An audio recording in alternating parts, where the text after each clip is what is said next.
Angela started doing theater again. That's how it began, really. And not the glamorous kind you imagine with red carpets or glittering marquees. No, this was community theater, the sort that smells faintly like old paint and ambition. The whole thing took place in a two-room civic center that doubled as a blood drive location every third Thursday. They had folding chairs and a prop closet that was mostly just donated Halloween costumes. But she was thrilled.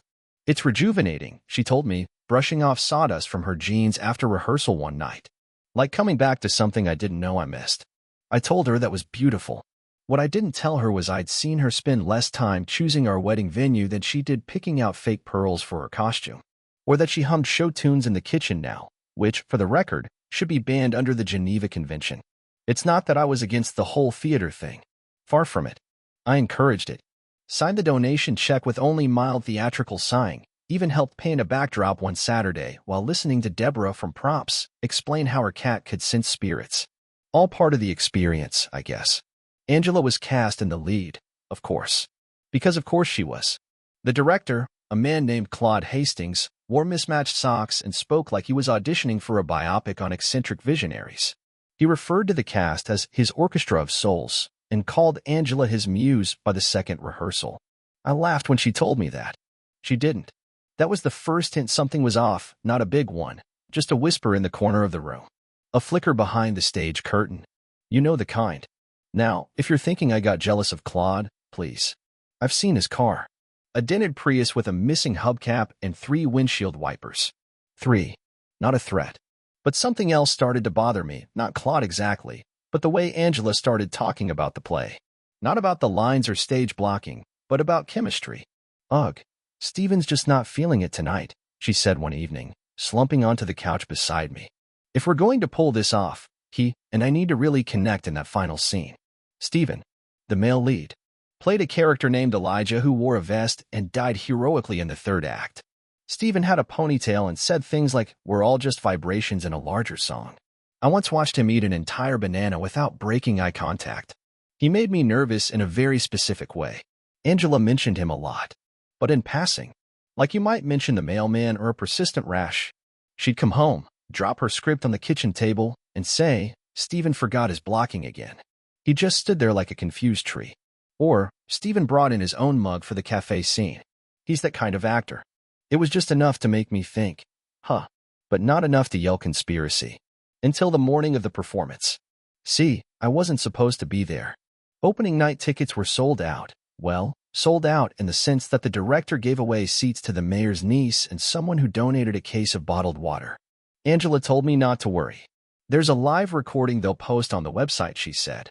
"Just watch it at home with your feet up and a drink in your hand." So I stayed home, like a perfectly trusting moron. But then my buddy Jeremy, God bless Jeremy, texted me during the second act. Just a picture. Blurry, tilted. But there was Angela. In full costume, in character, looking not quite like herself. And there was Steven, looking very much like he thought the stage was his bedroom and the audience was supposed to applaud his breathing techniques. "You seeing this?" Jeremy wrote. "No," I replied, but I'm suddenly reconsidering my drink choice. Jeremy's seat, it turned out, was right next to one of the lighting interns. They struck up a conversation. That conversation led to Jeremy learning that Angela and Steven had been rehearsing outside of rehearsal hours. At Steven's place. On Sundays. Now, I'm not Sherlock Holmes, but I do own a calendar. And Sundays were supposedly reserved for quiet prep and emotional recalibration, which, in our house, translated to Angela listening to mindfulness podcasts and pretending hummus was a meal. So either she was communing with her chakras in 2 places at once, or something wasn't adding up. I didn't confront her that night. No, I waited. Because if there's one thing I've learned from watching old detective shows, it's that timing is everything. And I wanted to let this marinate. The next morning, I casually asked, "So, how was opening night?" She blinked. "You didn't watch the stream?" "Didn't load," I said. Buffering Wheel of Doom. But Jeremy said the lighting was intimate. She froze for a second. Just a flicker. Then shrugged. It was fine. Some moments went deeper than we expected, but that's live theater. Live theater. That's what we're calling it now. I waited another day. Then I stopped by the community center under the guise of dropping off Angela's forgotten scarf. Claude greeted me like a lost character actor who'd wandered in from a silent film. I asked if Angela was around. Oh, she's probably in rehearsal with Steven, he said, gesturing vaguely toward the stage. On a Wednesday morning? I asked. Art knows no schedule, Claude replied, tugging at his turtleneck like it might strangle him. I didn't go backstage. Didn't need to. I already had my answer. That night, I took her script, flipped to the scene where Elijah confesses his love to the heroine, my wife, for those keeping track, and circled the line. I never meant for it to happen this way. Then I left it on her pillow. No note. No confrontation. Just that. She never asked about it. Never brought it up. We just kept doing the weird waltz people do when truth and pretense start crowding the same kitchen. But the curtains were falling, and I was already halfway out of my seat. There's a moment in every man's life where he realizes he's been cast as the supporting character in his own story. Mine came during a fundraiser for the local arts program, a chaotic little event organized by Angela and her theater family, who insisted on calling themselves a troupe like we lived in 18th century France. The event took place in the town library's multipurpose room, which smelled like a combination of old paperbacks and someone's overconfident use of air freshener. I was assigned to man the silent auction table, mostly because I had the kind of face that said, I won't steal the pins. Angela was bouncing between clusters of people, her theater friends orbiting her like caffeinated moons. She wore a scarf that looked like a curtain tieback, and at least 4 people called her darling, without irony. The table next to me was run by a guy named Connor. 18, maybe 19. Slick hair, khakis he clearly ironed himself, and a social skills toolkit he built entirely off YouTube tutorials. Connor was working a trivia booth that offered raffle tickets in exchange for correct answers about classic films. He was also inexplicably popular with the middle-aged actresses, who giggled at him like he'd invented flirting. I watched him hand out tickets like Oprah handing out cars. Halfway through the night, he leaned over and said, Hey, you're Angela's husband, right? I nodded, which turned out to be my second mistake that week. Cool, he said. Man, you're chill. I mean, most guys would have made a scene by now. It was the kind of sentence that makes your ears hit the emergency brakes. What would I be making a scene about? I asked. Connor hesitated, his raffle marker hovering above a notebook like it might explode if he answered wrong. Oh, nothing. I just meant, like, theater people are intense. Drama, you know? Relationships and stuff. It's all exaggerated. Not, like, real. Mostly. Now, I'm no FBI profiler, but when someone tosses out not real and relationships and stuff in the same breath, it tends to spark a mild interest. Connor, I said slowly, I'm going to pretend I'm a lot fuller than I actually am. So do me a favor. Back up. Start from the part that made you think I'd be flipping tables. He blinked. Twice. Oh man, he said, laughing a little too hard. It's nothing. I just overheard some stuff. Probably out of context. I kept looking at him. I have a particular gift for creating long silences when necessary. It comes from years of pretending to understand Angela's conversations about blocking and projection. Connor squirmed. Okay, so I was backstage a couple of times last week, helping with props, and, like, some people talk loud. Steven was being kind of cocky about how, method he was getting with Angela. Said something about building real emotional intimacy for authenticity or whatever. Method, I repeated. Yeah, he said. You know, like actors pretending to play is real life. Only sometimes it's not so much pretending. Like that time Claire and Roger ended up in couples counseling after doing a romantic comedy. I stared at Connor, who was now nervously realigning his trivia sheets. And you're sure he was talking about Angela? Oh yeah, he said, too quickly. I mean, he said Angela. More than once. Called her his partner in performance and beyond. Which I guess is poetic or something. Partner in performance and beyond. I had to hand it to Steven. If you're going to have poor taste, at least package it with flair. At this point, I could have stormed out, thrown accusations, made a scene worthy of a mid-season finale. Instead, I calmly thanked Connor, handed him a leftover bottle of sparkling water from the snack table, and walked to the back of the room where Angela was chatting with Claude. They were both laughing in that overly deliberate way people do when they're trying to signal they're having the best time and you're not invited. Angela saw me and gave a little wave. Claude gave me a nod that probably meant something dramatic in theater culture, like bravo or get lost. I just smiled, nodded back, and left early, citing a sudden migraine. Which wasn't a lie, just one induced by subtle betrayal and fluorescent lights. Now, I'm not proud of what I did next, but I consider it a public service. The following Monday, I drove to the Civic Center after hours. I had acquired, through highly legal and definitely not suspicious means, the key code to the building's back door. Angela had once mentioned it was always 2468 because it's rhythmic. So that's what I punched in. The keypad beeped in approval, like even it was bored of the melodrama. Inside, I went straight to the dressing room. Not to rummage or destroy anything that's for amateurs. No, I had a plan.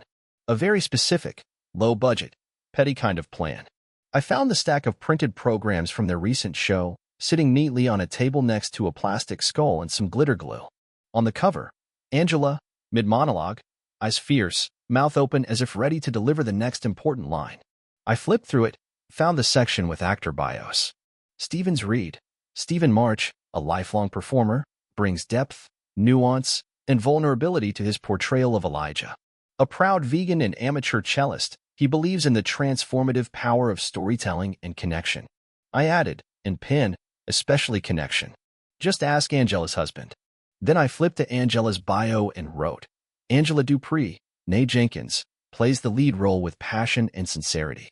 Her off-stage rehearsals with Stephen have been just as intimate. They thank Nicholas for his blind trust. I restapled the stack, left them right where I found them, and walked out. By Wednesday, I got the first text. It was from Claude. It read, "You absolute child." Which, honestly, felt like a win. Angela didn't say anything at first. She came home that night like nothing had happened. Ate dinner. Talked about a new monologue she was thinking of trying. I nodded along, supportive as ever. But there was tension now. Not the loving kind, not even the angry kind. The kind that hums just under the surface when someone's trying very hard not to trip a wire they can't see. And I let it sit there. Let it stretch and twist and grow. Because sometimes silence isn't passive. Sometimes it's the sharpest thing in the room. Angela decided the dishwasher needed to be reorganized at 10:43 on a Thursday night. I was already in bed, pretending to read a nonfiction book I had no emotional investment in, when I heard her muttering about inefficient use of vertical space. That was her new thing. Making vague critiques of our shared domestic life as if she were an unpaid consultant in her own home. This was the third time this week she had accused the plates of being too symmetrical. I didn't know we were supposed to be stacking them according to abstract expressionism, but there we were. Normally, I would have ignored it. But not tonight. Not after the library fundraiser, not after Connor's poorly timed moral crisis, not after my impromptu edits to the cast program that had apparently turned the Civic Center into a whisper factory. The silence between us had gone from mildly theatrical to full dress rehearsal. I figured if we were already performing, we might as well sell some tickets. I walked into the kitchen wearing socks with a hole in the heel, just to preserve the authentic domestic tension look. Dishwasher giving you an existential crisis? Or just a regular one? I asked, leaning against the doorframe. She didn't look up from the plates. You know it's better for airflow if you alternate bowl directions. Of course. Everyone knows the airflow in dishwashers directly affects global stability. She clicked a plate into place like she was defusing a bomb. You seem unusually sarcastic tonight, she said. I pulled out a chair and Saturday, just trying to keep up with the dramatic energy you've been radiating since your performance with Stephen started getting 5-star reviews from the gossip circuit. That did it. The pause. The one where she blinked half a second too long and her mouth did the thing where it tried to form 2 excuses at once and gave up halfway. She closed the dishwasher slowly. If you're referring to the program joke, it wasn't funny. I thought it was hilarious. The director disagrees, but Claude also once wore a velvet cape to brunch, so I'm not overly concerned about his opinion. Angela leaned against the counter, arms folded. So this is what we're doing now? Snide comments and passive-aggressive program edits? Passive-aggressive? Angela, I literally wrote it in Sharpie. That's just regular aggressive. Passive would have been pretending I didn't notice your off-stage duet with a guy who still thinks man buns are edgy. She took a breath, held it, then let it go in a way that suggested she was deeply disappointed in my inability to let her have her one emotionally immersive stage affair without scrutiny. You don't get it, she said finally. Classic. Enlighten me, I replied, because I seemed to have missed the part where honesty was replaced with interpretive rehearsal. Her tone softened, which was somehow more annoying than if she just yelled. It's not like I planned anything, Nick. Things with Stephen just evolved. Angela, fungus evolves. Relationships generally require a little more clarity, or at the very least, an absence of secret Sunday rehearsals. She rolled her eyes. We were working on connection. It's a cornerstone of character development. Oh yes, the old intimacy through monologue defense. How could I have forgotten? I'm sure Shakespeare would be thrilled. There was a long pause then, the kind where you know someone is deciding whether to pivot to logic or fake tears. Angela chose logic, which I admit was refreshing. Look, she said, Stephen and I have chemistry. It's undeniable. It doesn't mean I don't care about you. It just means something's missing between us. And you decided the best way to address that was method acting with someone who quotes Rumi during warm-ups. He listens to me, she snapped, louder now. He sees me. When I talk, he doesn't just nod and go back to his email. Interesting, I said. Because when I listened to you talk about this play for 2 straight months, I was under the impression that counted as attention. My mistake. I should have added jazz hands. She stood up straight, grabbing a glass from the cabinet, mostly so she'd have something to hold that wasn't the weight of the conversation. You're being tough, she said. This isn't easy for me either. Well, I imagine it's not, I said. Having to remember which lies were said on stage and which ones were said at brunch must be exhausting. She stared at me, eyes narrowed just enough to suggest I'd crossed some invisible line. Do you want me to apologize? She asked. Would that make you feel better? I laughed.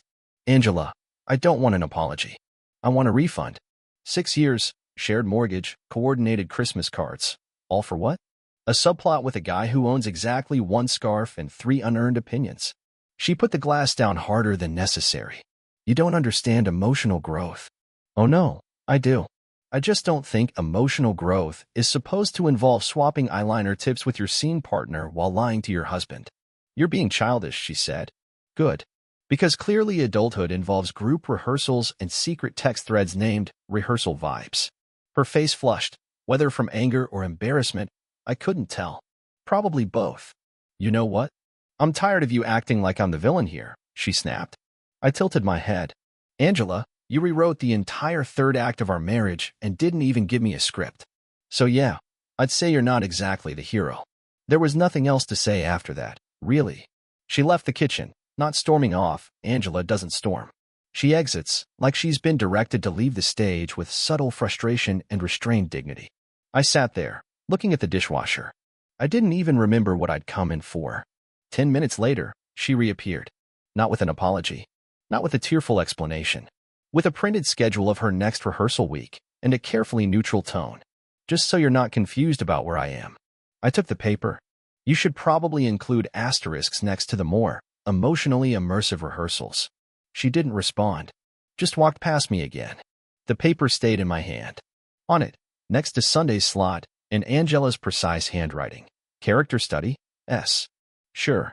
That's what we're calling it. Angela had a calendar system that could rival air traffic control. Color-coded down to the hour, with alerts, sub-alerts, and Angela-only side notes that required some level of code breaking to decipher. It wasn't a system built for transparency, it was built for plausible deniability. Now, normally, I didn't care. I scheduled my entire life by memory, post-it notes, and gut feeling. If it wasn't taped to the coffee maker or actively on fire, I usually forgot it. But in the days following our low-budget domestic drama, I started paying a lot more attention to her beloved calendar. Especially the part labeled Community Production Planning Committee Retreat, which, according to Angela, was a 48-hour affair requiring a duffel bag, 2 scarves, and personal boundaries. Sure, she left that Friday afternoon with the usual overconfidence of someone used to being believed.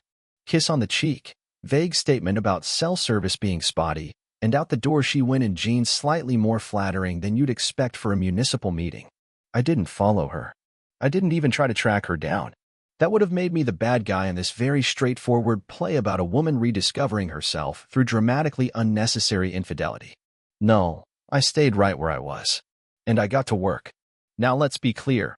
I wasn't looking for some grand cinematic revenge moment where I show up at a cast party with a microphone and shout, "She's been rehearsing the wrong scene, partner." That's for people who peak in high school. I had a different plan. I started with her play. Not the one on stage, the one in progress, Angela's passion project. She'd been working on an original script for months. It was some introspective tale about love, identity, and a woman named Harper who leaves her emotionally distant husband for a poet-turned-bartender with a mysterious limp. Yes, Angela thought that was nuanced. She'd written it all in Google Docs. And lucky for me, she'd shared it with me early on for emotional feedback. What she didn't realize was that she never revoked my access. You'd think someone writing about betrayal might double-check her own digital trail. But no.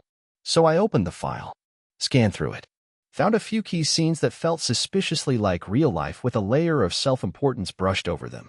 There was even a monologue that sounded like it was lifted straight from our last argument, only with Angela giving herself the clever lines.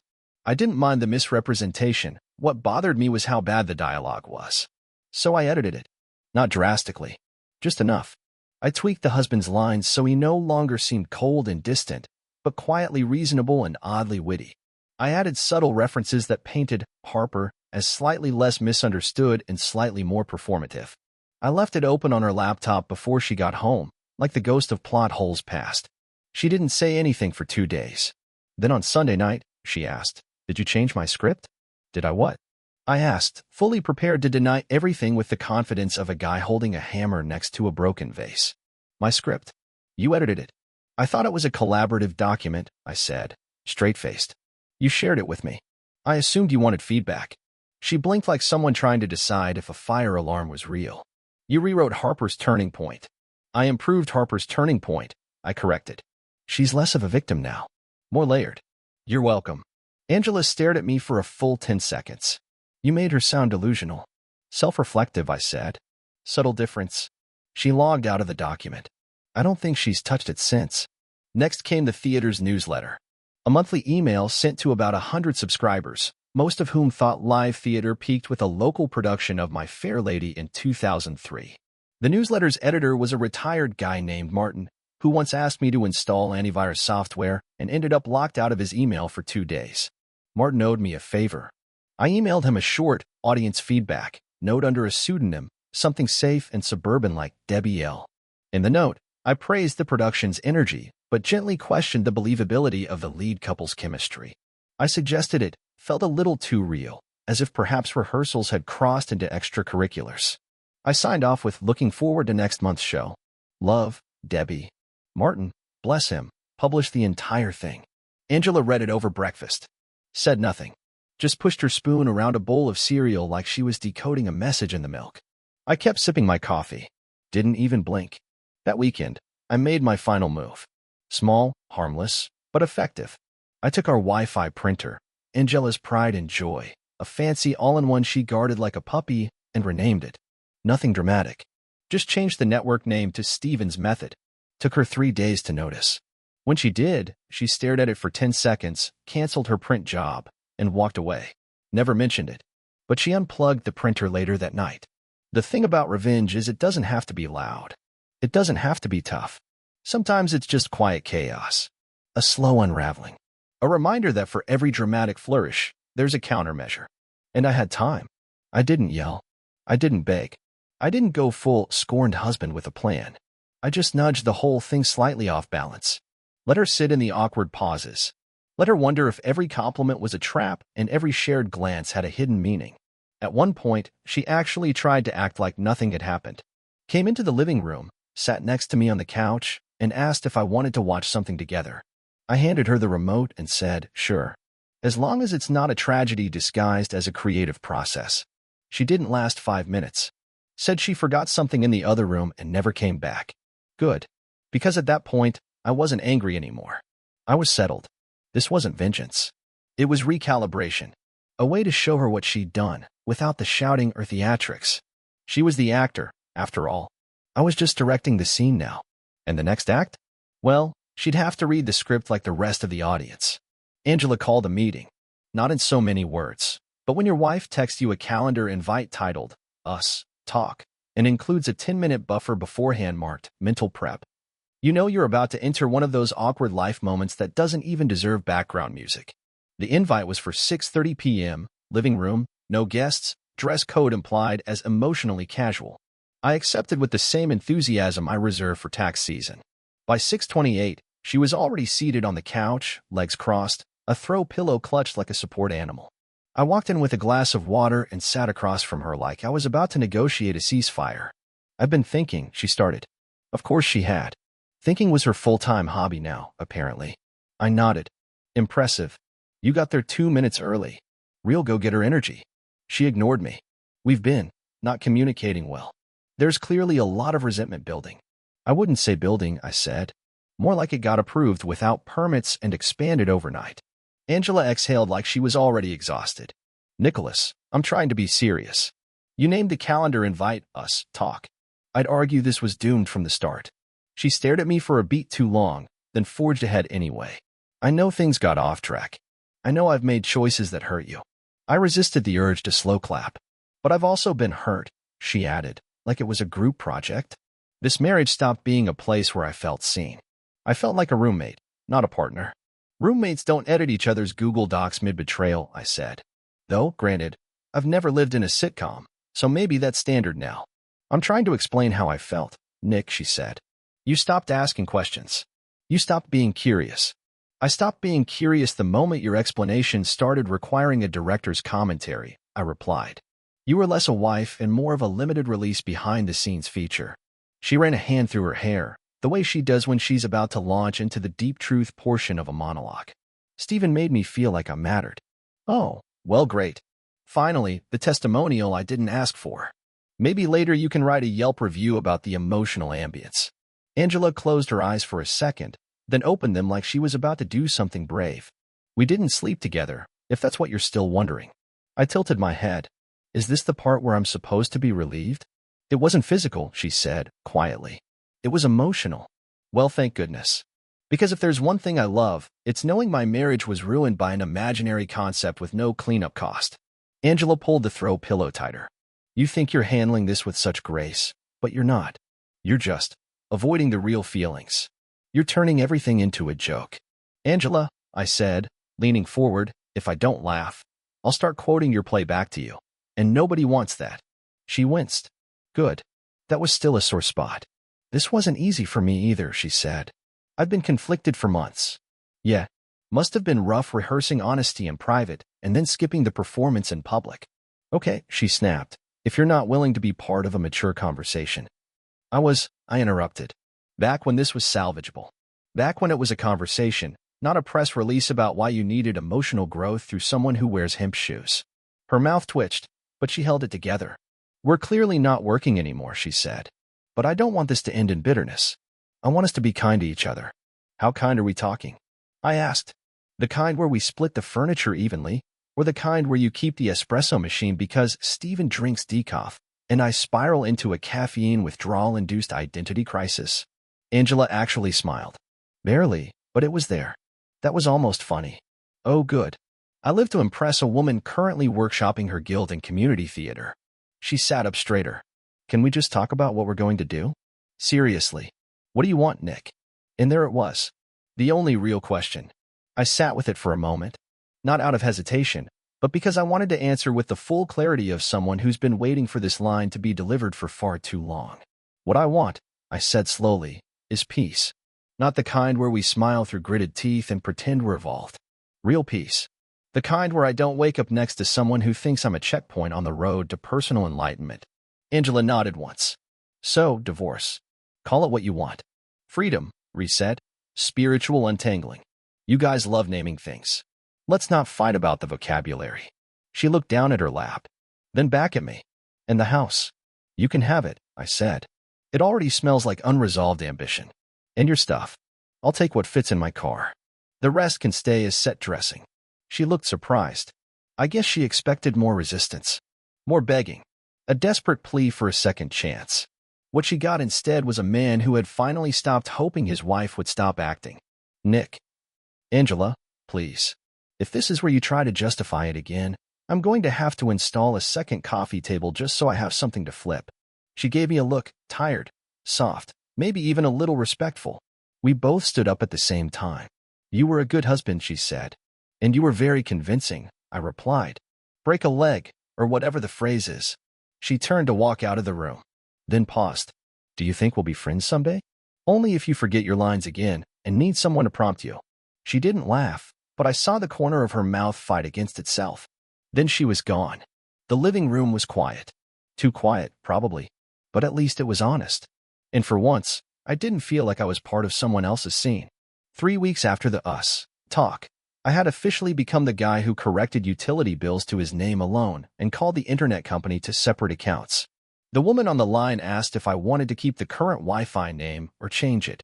I said, definitely change it. She asked what I wanted to call it, and without missing a beat, I said, rehearsal is over. She chuckled. I said, I'm not joking. I'd moved out the following Tuesday.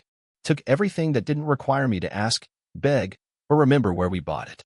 My half of the living room now fits in the back of a mid-size sedan. That's either a testament to my minimalism or the fact that Angela picked out 94% of everything we ever owned, including the decorative throw that matched exactly nothing. The thing is, I wasn't heartbroken. Not in the sobbing to music, lying on the floor kind of way. I didn't even play sad songs. My playlist was suspiciously upbeat, like my subconscious had been holding a private countdown I hadn't been invited to until recently. There was no montage of me staring out of windows. There were receipts to update, passwords to change, and the weird realization that I no longer had to fake enthusiasm for anything involving stage lighting or Claude's thoughts on character arcs. Everyone around me assumed I was pretending to be okay. My sister called it deflection. My coworker Brian asked if I needed a guy's night. Even my dentist, while scraping my molars, muttered, "You know you can talk about it if you want," which felt both supportive and slightly invasive. But the truth was this: I was fine. Confused at times, but fine. Because once the disappointment fades, and it does, you start seeing things without the emotional packaging. For instance, the way Angela used to pause dramatically before answering basic questions, like I'd asked her to narrate her own documentary.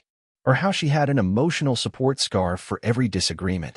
Or how I'd convinced myself for years that I was the one not trying hard enough, when really, I was just trying in the wrong direction. We didn't talk much after the split, which made sense. We weren't the kind of exes who sent each other "hope you're well" texts or shared Spotify recommendations like it was all water under some metaphorical bridge. We were polite, distant, like people who once lived in the same building and now just nod in passing at the pharmacy. There was one message, though. She sent it a week after I left. A short email. No greeting, no sign-off. Just, I opened the document. You changed the ending. I think your version was better. Hey, that was it. I didn't reply. Not because I was angry, but because some messages are meant to land and stay where they fall. Responding would have felt like reopening a book I already finished, one with typos, a decent middle, and an ending that needed serious editing. The apartment I moved into had white walls, bad carpet, and a stove that groaned every time it lit. I liked it. It didn't pretend to be more than it was. No personality, no performance. Just a place. My place. I hung one picture. Not of us. Not of anything sentimental. It was a framed print of a bicycle with no caption. Angela would have called it undercooked or emotionally shallow. I called it quiet. My new neighbors were unremarkable. A guy named Dean who wore socks with sandals, and a woman across the hall who sold homemade bath salts online. No one cared what I did with my weekends. No one asked if I'd seen the latest production at the Civic Center. One Saturday, I did drive past it, though. Not on purpose. I was running errands, and the route just happened to take me by the building. There was a new show being advertised. Something about a woman finding herself in the mountains. Of course, I didn't stop. Didn't slow down. Just noticed that the poster featured a new actress, one I hadn't seen before. A fresh face for a familiar role. I imagined Steven had either moved on or finally tripped on his own scarf and disappeared into the community theater void. A few days later, I bumped into Martin, the newsletter guy. He was standing in front of the grocery store with a clipboard and a stack of flyers for the Arts Foundation. "Well, if it isn't Nicholas," he said, peering over his glasses like he was squinting at a crossword puzzle. "Haven't seen you at the last few shows." "Yeah, been busy with my own script," I said. "Working title, Silence is Underrated." Martin laughed, which mostly sounded like a wheeze. "Well, I'll keep you on the mailing list just in case." I didn't tell him to remove me. Let him keep sending them. It's good to be reminded, now and then, of what you've outgrown. In the evenings, I found new things to do. Simple stuff. Fixing a shelf. Walking without earbuds. Reading books that didn't require footnotes or discussion questions. No deep revelations. No transformation arc. Just a guy doing things in peace. Sometimes people expect a neat bow at the end of a story like this. Like I should have started dating again or launched a podcast about betrayal and healing. I didn't. I didn't feel like explaining myself to someone new. Not just yet. I liked the quiet. I like choosing what to cook without factoring in someone else's gluten sensitivity that only existed on Tuesdays. I like that no one asked me how I felt about household items. And yeah, I kept the printer. Eventually, I renamed the Wi-Fi again. Just one word: unsubscribed. It felt right. Not dramatic. Not angry. Not poetic. Just done. And sometimes, done is the best place to start. Thanks for watching. Rate the story in the comments. Subscribe to the channel